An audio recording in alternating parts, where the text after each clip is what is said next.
This video is to be used for educational purposes only and is not intended to replace individual research or licensed investment advice. Unique experiences and past performance does not guarantee future results.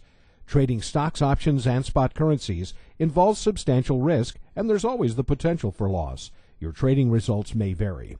No representations are being made that any software or training will guarantee profits or not result in losses from trading.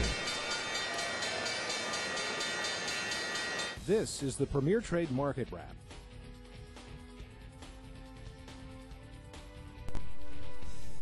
This is the Market Wrap. I'm Jack Lott here on the James Dix Financial Network.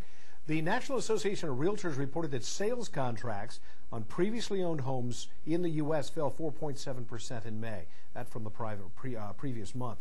The index, which is considered a leading indicator of existing home sales, was down 14% from the May 2007 level. Wholesale inventories in the U.S. rose 0.8% in May, just slightly more than anticipated, but a measure of how long it would take to sell current stocks fell to a record low on strong sales of apparel and petroleum. Fed Chairman Ben Bernanke said that the Federal Reserve is considering giving squeezed Wall Street firms more time to draw emergency loans directly from the central bank to help them overcome credit problems.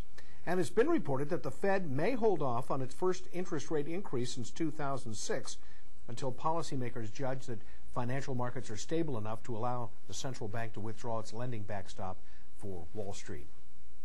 In other news today, T. Boone Pickens laid out his Pickens plan to reduce American dependence on foreign oil, with a target of cutting demand by more than a third in the next couple of years. Pickens said that wind power and natural gas could take up the slack as a viable alternative to spending $700 billion a year for foreign oil. Today, by the way, oil fell more than $5.30 to finish at $136.04 a barrel. That brings a two-day decline in oil prices to more than $9. ConocoPhillips said second quarter production will fall by 60,000 barrels of oil equivalent per day from the first quarter. ConocoPhillips said that the reduction is primarily due to planned maintenance, as previously communicated. General Motors and Ford reporting first-half sales growing strongly in China's booming auto market, a rare bright spot for global automakers. Growth was weaker than the stunning rates reported in 2007 when Ford's China sales grew by 30%, but they still were far stronger than they were in North America. No economic reports are expected in the U.S. for tomorrow, but in earnings news today, the Office Depot said the slowing economy has hurt second quarter sales and forecast a nearly 10% drop in quarterly sales in North American stores open at least a year. Analysts expected a 21-cent per share revenue on $3.64 billion. Pepsi Bottling said second quarter net income rose 7% to $174 million, or 78 cents a share. Analysts were expecting 75 cents. And Greenbrier's company said its third quarter profit dropped 38%. For the quarter, net income fell to $8.1 million, or 49 cents a share. Analysts expected 38 cents.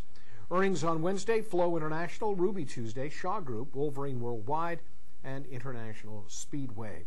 Stocks in the news: Intel Corporation trading higher after DreamWorks Animation has chosen Intel to supply chips and other technology for its big computer animation operations, winning the blue chip account from Advanced Micro Devices. AirTran Airways will cut 480 or 5% more of its jobs because of high fuel prices. And IndyMac Bancorp said regulators have concluded that the lender is not well capitalized after it failed to raise new capital. And that is Market Wrap. I'm Jack Lott, and this is the James Dix Financial Network.